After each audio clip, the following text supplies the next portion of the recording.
इन दिनों भी कुछ लोगों के यहाँ रिश्तेदारों का आना जाना शुरू हो गया, तो भाई के घर एक भांजा आ गया। अब अकेला मामा भांजा एक घर में, मामा 7 रोटियां सेकता, 5 खुद खाता, 2 भांजे को। 7 रोटियां खुद सेकता, 5 खुद खाता, 2 भांजे को। 15-20 दिन जब ये क्रम चला तो भांजा एकदम कमजोर सा हो गया, और सुबह भांजे को उठाया, उठ, लेटा रहता है, चल दौड़ लगा। कितना कमजोर हो गया है भांजा, बेचारे भूखे पेट कहाँ दौड़ लगाता। एक दिन सुबह ही सुबह ले गए, बोले चल दौड़ लगा, भांजा भी साथ में। तो सामने वहीं सड़क के किनारे एक मरियल सा कुत्ता पड़ा था। बोले देख रहा है इस कुत्ते को, बिल्कुल तेरी तरह है। भांजे ने मुंह की तरफ देखा, बोले लगता है साला ये भी अपने मामा के यहाँ रहता है। कभी कभी पति भी पत्नी को हरा देता है। एक पत्नी ने पति को बोला मेरे को आज मैकडोनाल्ड में ले चल। उसने बोला स्पेलिंग बता दे। ले चलूंगा। तो पत्नी बोली फिर KFC ले चल। मतलब फुल फॉर्म बता दे तो ले चलूंगा। गांव के प्रधान हैं ये। दरोगा जी से, जो थाने में नए दरोगा जी आते हैं, तो प्रधान की दरोगा की थोड़ी ऐसे रहती है, क्योंकि रोज थाने में काम पड़ता है। दरोगा जी के पास एक शानदार सा कुत्ता, वो ऐसा कुत्ता जिसको ये नहीं पता चलता किधर मुंह है इसका, किधर पूंछ है। आजकल इसी तरह के कुत्ते चलते हैं। दरोगा जी कुत्ते को लेकर निकले, अजय भाई के मेडिकल स्टोर के सामने से गुजरे। अजय भाई बोले और इस गधे के साथ कहां जा रहे हो? दरोगा जी गुस्सा गए, बोले बेवकूफ है, दिखाई नहीं दे रहा है, कुत्ता है। बोले दरोगा जी आप चुप रहे, मैं तो बेचारे कुत्ते से पूछ रहा हूं। हमारे यहाँ जब हुआ चुनाव हो गया, लोग जीत गए, तो एक नेताजी हमारे गांव में गए। हमारे दादाजी खेत में काम कर रहे थे। अच्छा। तो नेताजी ने मेरे दादाजी से बोला कि और किसान जी कैसी है आपकी गन्ने की फसल? तो मेरे दादाजी ने नेताजी के पैर पकड़ लिए। बोले कल ही अभी हम शपथ खाए हैं, टीवी पे भी नहीं आया है, तुमको कैसे मालूम पड़ा कि हम ही कृषि मंत्री हैं? तो मेरे दादाजी ने कहा बेटा जब तुमने गेहूं की फसल को गन्ने की फसल बताई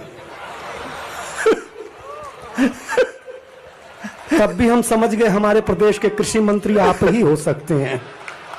इसके नीचे का पद नहीं मिल सकता है आपको भाई साहब। जो अरबों खरबों 500 करोड़ का व्यापारी है ना, वो भी बाजार में घूमते हुए बोलेगा टमाटर बहुत महंगा है यार।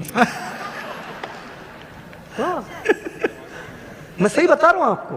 लेकिन एक बात करता हूं टिप्पणी, अगर टमाटर का दिन आ सकता है तो राहुल गांधी का भी आ सकता है।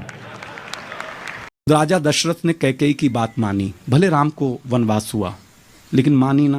बोले यस।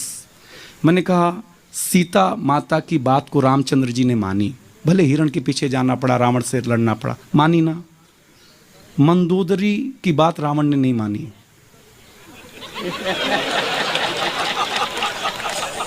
मरना भी बड़ा आज तक जलना पड़ता है भाई साहब। तो मेरा पतियों से निवेदन है कि बुद्धि मत लगाओ, जो कहें तुरंत मान लिया करो, कोई तनाव पालो ही मत, नहीं तो जन्म भर जलोगे और मरोगे भाई साहब। मैं सच बताता हूँ। तो हमारी अंग्रेजी ऐसी है। दरअसल क्या है, हमारे यहाँ तो पढ़े नहीं पढ़े वो बराबर ये मामला, और नहीं पढ़े तो भी कम नहीं है वो। अच्छा। वो एक तो कभी स्कूल गया ही नहीं, उसका काम था दिन भर गाय भैंस का गोबर इकट्ठा करना और छत पे उपले थापना गोश्त से। जी उपले समझते हो ना? हाँ। जब गोबर सुखाते हैं उसका ईंधन बनता है, जो चूल्हे में डालते हैं उससे ग्रामीण भाषा में उपले कहा जाता है। और ग्रामीण में गोश्त से कहा जाए जी गोबर। गोबर तो ये बैठा है। आप हंसाने की जगह गुस्सा कर देंगे। क्या करूं भैया, अब जाकर अगर हंस नहीं रहा तो मैं क्या करूं बताओ। ये गोबर ईंधन बनकर तुम में आग भी लगा सकता है। आगे बोलो। उसका काम था दिन भर गाय भैंस का गोबर इकट्ठा करना, छत पे उपले थापना। बड़ा हुआ तो लड़की वाले रिश्ते के लिए आए, तो लड़की के बाप ने लड़के के बाप से एक सामान्य सा सवाल कर दिया। बोले जी लड़का कितना पढ़ा लिखा है? बोले तुम पढ़े लिखे की बात कर रहे हो, उसके ऑटोग्राफ छत पे सूख रहे हैं। ऑटोग्राफ। वो एक की पत्नी मर गई तो उसने चित्रकार को बुलाया, बोले मेरी पत्नी का एक बढ़िया सा चित्र बना दे। बोले जी ऐसा चित्र बनाऊंगा चित्र बोल उठेगा। बोले फिर रहने दे। पत्नी ने पति से कहा कि आप मुझसे कितना प्यार करते हैं? पति ने बोला बहुत प्यार करता हूं, बिल्कुल शाहजहां की तरह प्यार करता हूं। तो पत्नी ने कहा कि क्या तुम मेरे मरने के बाद ताजमहल बनवाओगे? पति उत्तर प्रदेश के बनारस का बोला मैंने तो प्लॉट भी ले रखा है पगली, देरी तो तू कर रही है। ये भारत में है कि हमारे यहाँ लड़के लड़की देखने जाते हैं। हाँ अगर ये लड़कियां जाती देखने तो क्या कहती जानती हैं? हाँ इसी डिजाइन में एक और दिखाइए। एयरपोर्ट पे उतरा, पानी पीने की कोई जगह नहीं, ब्रांड ही ब्रांड दिख रहे। मैं उसके पास गया, पानी की बोतल देना। तो मुझे 10 रुपए देने की आदत थी। उसने बोला 200 की। 200 की पानी की बोतल। पानी खुद पानी पानी हो गया भाई साहब। भगवान के बाद एक पत्नी है जिसकी लाठी में आवाज नहीं होती।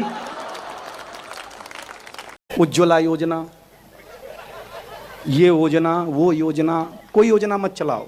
मोदी जी खाली एक योजना चलाओ, फ्री में घर में ब्यूटी पार्लर खुलवाओ। अगर मां कसम प्रेमी का भी वोट न दिला दिया इन लोगों ने आपको। एक नेता ने एक गधे से पूछा कहते हुए, श्रीमान आप हिंदू हैं कि मुसलमान? इतना सुनते ही गधे का स्वाभिमान जागा। उसने उल्टा नेता से सवाल दागा कहते हुए, माई बाप पहले ये बताएं गधा मैं हूं कि आप? मैं पत्नी के साथ सो रहा था तो अब बाहर से अचानक बहुत ज्यादा शोर सुनाई दिया। दोनों की आंख खुल गई। पत्नी ने कहा, बोले देखो जरा कौन है क्या है? तो मैं ना चाहते हुए पत्नी के आदेश की अवहेलना तो कर नहीं सकता था। मैंने जाके दरवाजा खोला, देखा मोहल्ले के लोग खड़े हैं कॉलोनी के। मैंने कहा भाई कैसे शोर शराबा कर रहे हो यार, रात के 2 बज रहे हैं। बोले भाई साहब थोड़ा संभल के रहना, सूचना ये मिली है कॉलोनी के पानी के टैंक में किसी ने जहर मिला दिया है। मैंने उनकी सूचना सुनी, वापिस आया। पत्नी ने पूछा कौन था? मैंने कहा शराबी आदमी वैसे ही हल्ला कर रहे हैं, तू तो पानी पी के चुपचाप सो जा।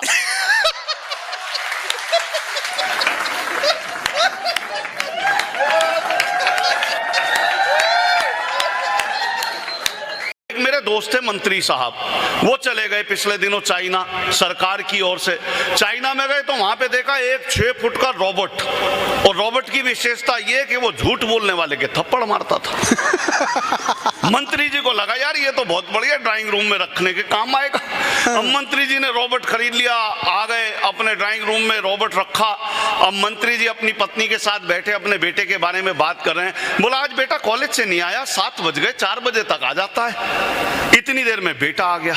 बेटा आया तो मंत्री जी ने पूछ लिया, बेटा इतनी देर कहाँ था? बोले पापा एक्स्ट्रा क्लास थी। इतना सुनते ही रॉबर्ट के कान जागृत हो गए। वो उठा, उसने मंत्री जी के बेटे के एक थप्पड़ मारा, क्योंकि झूठ बोलने वाले का मारता था। जैसी थप्पड़ मारा तो मंत्री जी शुरू हो गए। बोले बेटा जब हम तुम्हारी उम्र में थे तो कभी झूठ नहीं बोलते थे। अब रॉबर्ट ने एक थप्पड़ मंत्री जी के। नशाबंदी में दिनों में ध्यान है, एक आदमी बहुत दुखी, सोचा यार इससे अच्छा तो मर ही जाओ। पहुंच गया एक नाले के किनारे। हरियाणा में नदी वदी तो है नहीं, नाले में ही डूब मरा आदमी।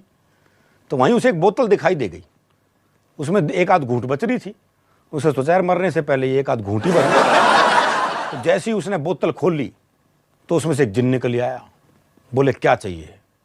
बोला यार बहुत परेशान हूँ, एक दारू की बोतल दे दे। उसने दारू की बोतल दे दी जिन ने। बोले इस बोतल की खासियत ये है कि ये कभी ख़त्म नहीं होगी, कभी टूटेगी नहीं।